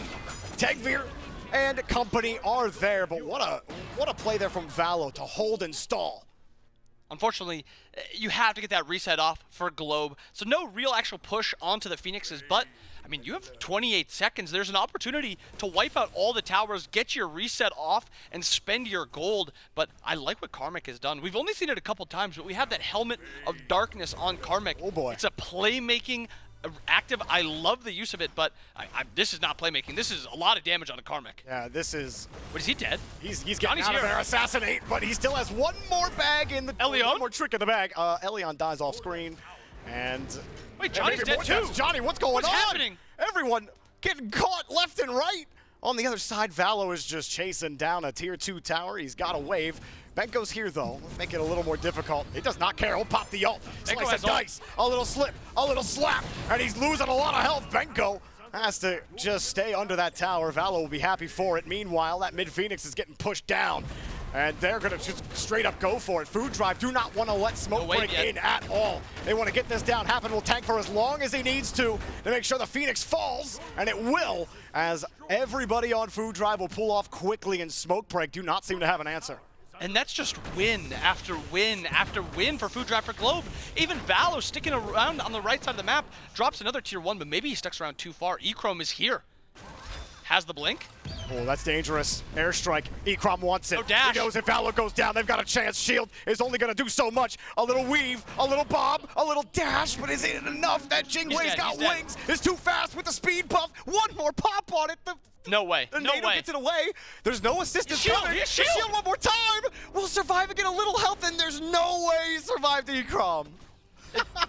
Dorby, there's no way Valo sticks around, greeds that right tower, It's away with ends up living with it also. That is just insane that he's end up not getting punished for that. And that's only with one defense item, and that's how hard to deal with that Nemesis is. That is ridiculous. Look what happened to the gold lead all of a sudden. It was Out like of it was nowhere. 3K 2 minutes ago. Well, maybe not 2, about 3 minutes ago.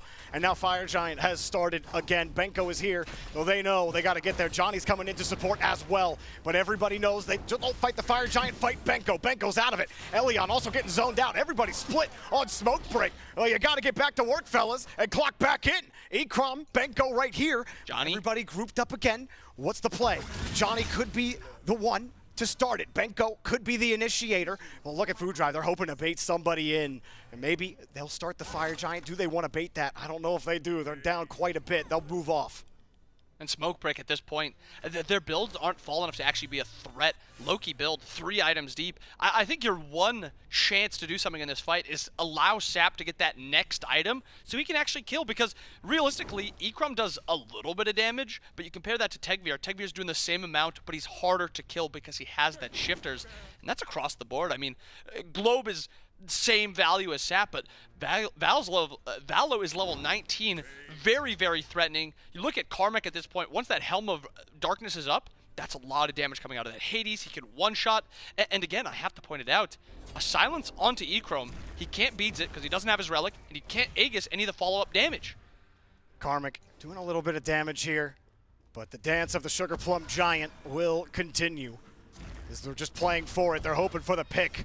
That's surely if Johnny or Ekrom goes down here, that will be one for Food Drive. Karmic's got to be careful. He does have support coming behind him. And Smoke Break don't want to take any kind of unfavorable fight here. But does Karmic actually expose himself? Ekrom hopes for it. We'll get a bit more damage off. 405, 274, a ton of damage out. And Karmic sitting right behind it. He's just got to blink in. Has the fear, has the 3. Oh, Karmic! Explosive, he nuked him! And that comes back to Ekrom not having an active, Jorby. Oh, the Fire Giant's going down as well. Benko has the ult from Nemesis going on him. The Fire Giant's still hanging around here. Food Drive just want to get it down, but they can't. Sap's sitting underneath it as well. Elion getting zoned out of it. Fire Giant's still down. They're still taking keeping them out. Happen, keeping it there. They're losing health. Sap with the big Sap. Bengo with the kill. Johnny picks up another one. Valo takes the kill out. It's 2 for 3. Food Drive for Globe, though. They'll take it and run down Elion. And Elion probably going to die here eventually. Sap on the right side of the map trying to push out a few waves. This is a ton of time death on Smoke Break. They're not getting away from it. Valo gets another kill, and talk about a difference maker. Talk about the playmaker. Ekrom is coming up soon. And now here comes the final pin for Food Drive. Can they put it on the map? Karmic and Tegvir are down, but you still got a lot of damage here with Globe and with Valo. They could make the fight, but it's a lot of risk. I don't know if I'd take it. They can't. They have no ultimates, no ultimates. Ekrom does too much. You have to just play this slow. Take this Phoenix again. This is perfect. This is such good play. This is a play you expect from like a veteran SPL team, one that's been around the block. They know what they need to do. Just playing there, getting that Phoenix, and also the ability to sit there, sit on Fire Giant, take the Fire Giant fight while securing Fire Giant, while there's, you know, diving happening, Sept's dropping ultimate on you. Overall, just a really good play by Food Drive for Globe. They said it on the desk. Food Drive for Globe is trying to prove that they are what they are. They're doing it with this set. Absolutely. This absolutely proves it 100%. The only thing left is for Food Drive to close it down. Smokebreak, who took down the #1 seed in Team Risk out of EMEA yesterday, is getting slapped here by Food Drive for Globe. And what a performance it has been for them so far. And Smokebreak, they were so close to it. Imagine how different of a series we're talking had Karmic not went in as Chalk in game 1 and deleted both their damage dealers. And now Food Drive are really trying to flex their muscles here in game 2 and put Smokebreak to bed. And with this game, if you win this one for Food Drive for Globe, Vegas locked. You're going. If you win this one for Smokebreak, same thing. If you lose, though, tomorrow is very, very important. You have to get that dub tomorrow. It's not guaranteed with a loss. There's still a chance with just one win. You are fine, but guaranteeing it now, today, is massive. Valo looking for a play, maybe on to Johnny, but why not? I think this is a wise play by Valo at this point, because we've seen it happen a few times. Valo cannot get killed. He's too tanky, he does a little bit too much damage, he's too slippery. I like that he's the one that's splitting. You also have the Ancient Fury on this left Phoenix. So if 5 people do go right, guess what Valo's going to do? He's going to play for those objectives, Jorby. He's going to get that Phoenix. No, it feels a little storybook as far as Smite goes. You see a little bit of that beefiness coming out of Nemesis, previously a warrior, but eventually turned into an assassin. Assassin can fight you always. Johnny might find something here. A little bit of trouble, but Valo just pops the ult. And didn't even take much damage. Didn't even see like he was in any danger at all with the Phoenix on top lost of him, to that. That's crazy. I mean, really showing you that Nemesis can get it done. Now they're going to force another fight here in the mid-Phoenix. Balloon up! Take a boat down! That might be the end of it! Benko's trying to run, but there's nowhere to go! Tries to get out of it! The fountain can't really save you! And there they go! Valo picks up Johnny! They'll crash down on the Titan! Only Elion to kill here, but there you go! Food Drive for Globe, go worldwide! Taking down Smokebreak! An absolutely phenomenal ending sequence by Food Drive for Globe. The split was perfect. Valo's play on the left side, absolutely phenomenal. And again, he's getting punished for not having a relic. Karmic knows it. I guarantee you, if you ask him after this set, does he not have, or does he know that there's no relic on Ikram? He knows it 100%. He would dash in every time, silence, and there was just enough burst to kill him. It was a beautiful play. But, I mean, if you're Ikram, that just feels bad. You don't have a relic the entire game? Yeah, I mean, definitely one of the craziest things I've seen in all of Smite, not just Smite 2 Founders Series. But man, how good does it have to feel for Food Drive for Globe? And you mentioned it, like the desk mentioned it. This is a team that came in here with something to prove that we do belong with the best of the best. In fact, we are the best. When we had Globe on here, he's like, no, we think we know we are the best team. When you have that kind of confidence in your team, when you have that kind of confidence together, can anybody stop them? They look like possibly one of the favorites right now. I mean, especially after Team Risk's loss yesterday. Yeah. Who says it can't be Food Drive for Globe in at least Group B? They looked phenomenal today and yesterday. Well, I want to hear what Malum and Lermy have to say about that set. Food Drive for Globe, take it. Malum. Perfect timing, because first of all, Shababa Storm fans are eating good. We deserve this. It was a grind. From Smite Draft League, Olympus Smite League, Albion Giants League, Smite Prime, you name it. To me, it's time to look at the future. Food Drive for Globe, Vegas bound, and not only do they deserve it, have they earned that praise, they've proven exactly what was talked about.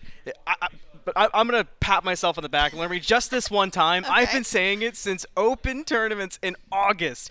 These were going to be guys to watch out for, that this team shouldn't be forgotten about, they shouldn't be overlooked, and they proved it today. Long league to go, but I feel like the flowers are well-deserved, right? Absolutely. Like you've been saying, Malum, these guys are looking like the clear favorites of Group B right now. I mean, just unstoppable in this game.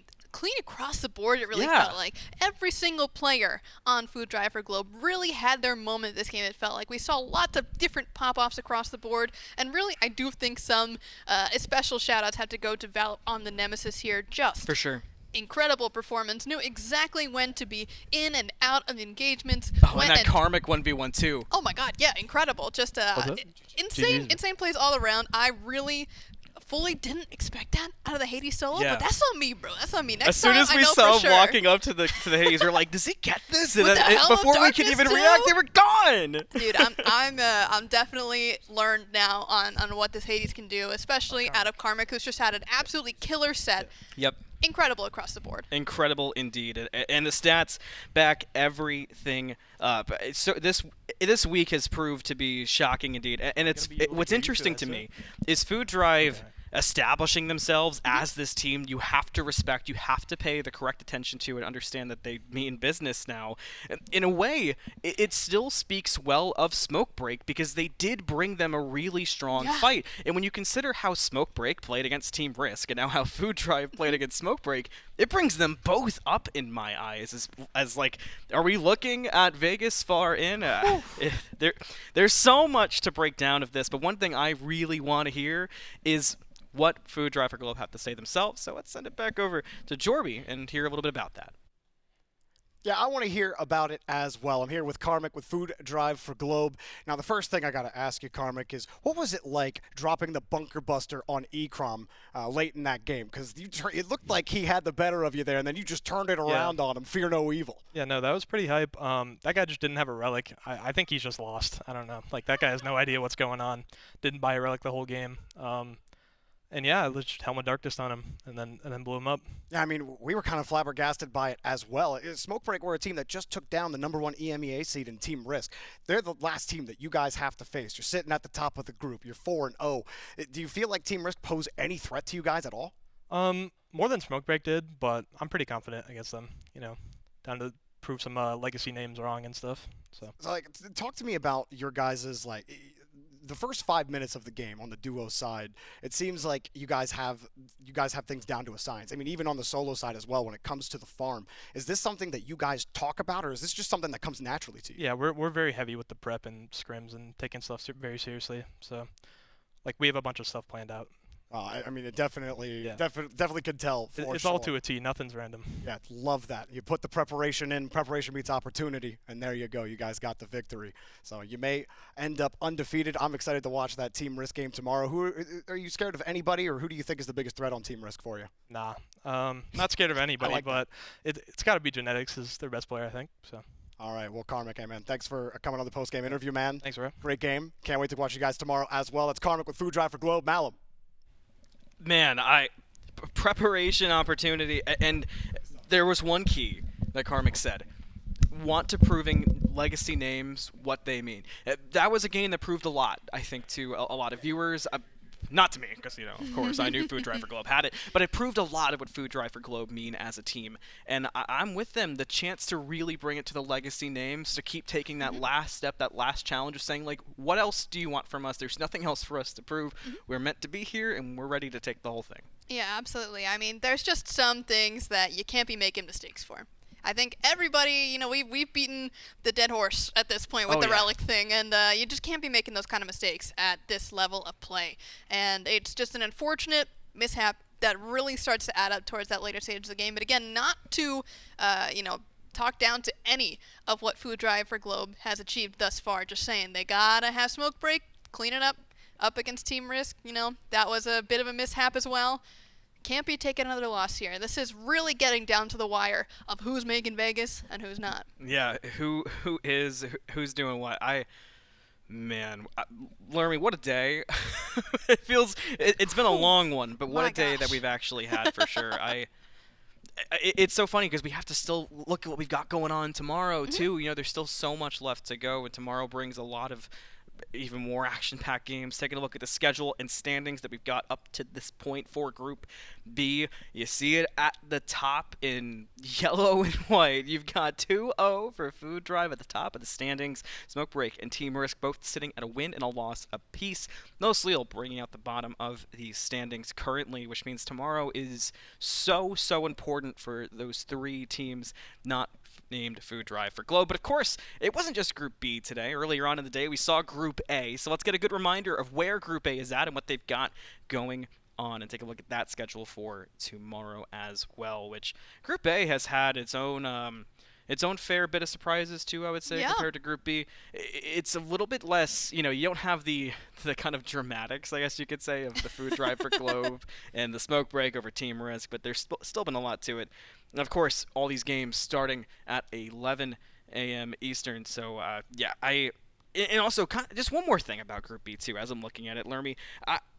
Food Drive for Globe, right? A lot to be said about them. I really do want to hammer the point home to not forget about what Smoke Break has been able to do and what they could bring going forward. It was a mistake for me, Chrome. I don't think you can put the entirety of the game on certainly that. Not. And they're absolutely tomorrow going to show up with probably putting that way in the rear view, saying like, happens, whatever, and really improve from it. And I think it's fair to completely say not to expect that again. Yeah, certainly not. And I feel like just in general, Team Risk has definitely got the more challenging matchup, right? Because Food Drive for Globe at the top, Los Leal, we did see some great things from them in general, but just not able to find a game win as of yet. So for Smoke Break, they've got the easier matchup going into tomorrow. We'll hopefully take that opportunity to get another win in their column and hopefully secure their slot to Vegas, right? That's what we're all here for across the board, is that Vegas potential.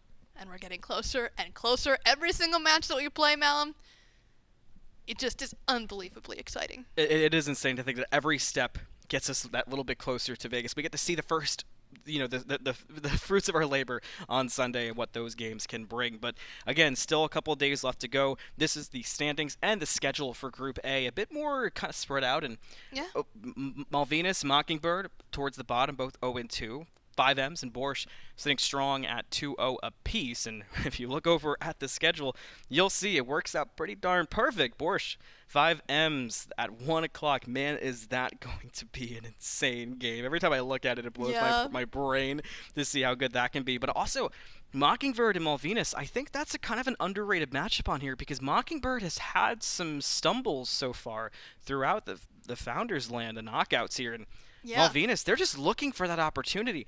Between Los Leal and Malvinas, the 2 Latin representatives, Malvinas was always that sort of that underdog to Los Leal. They played against each other so many times, but in preparation for this, Malvinas, they worked hard to have that sort of outsider perspective come in. They've worked with some different coaches. They've had amateur casters work with them who are working with Sewer Squad and so on and so forth.